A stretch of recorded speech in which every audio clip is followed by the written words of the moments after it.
Hi guys, today we are going to fix the Miele dishwasher which is showing F24 error message.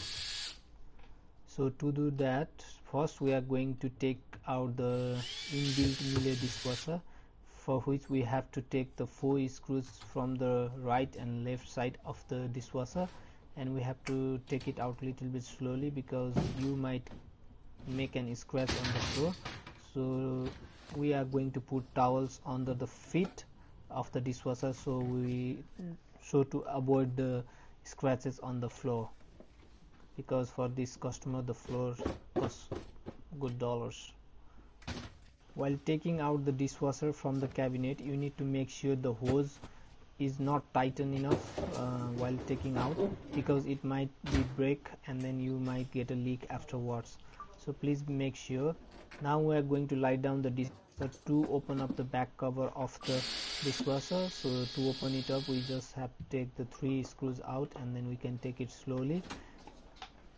Now here is the piece we are going to replace, the which we call a heater relay.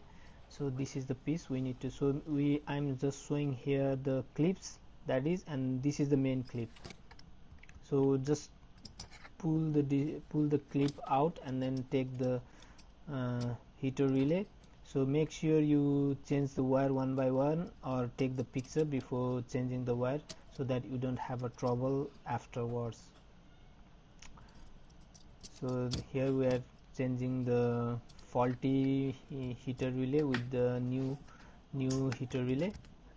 So make sure it's clipped properly, and now we are putting the back cover of the dishwasher, which also has to be lined up perfectly before putting up the screws, because sometimes you can see the towels will stuck in the lines of the back cover and the dishwasher. So you need to make sure everything you need to avoid those things. So now the only thing we need to do is we need to put the dishwasher back to the cabinet.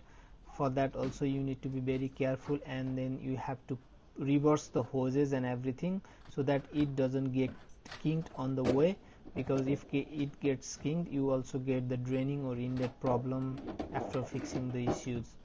So now here I'm going to put the dishwasher back slowly, and behind the camera I already pulled the hoses out, and now we are going to put the back like the side screws, and make sure the dishwasher is lined up properly with the cabinet before putting the screws. Thank you.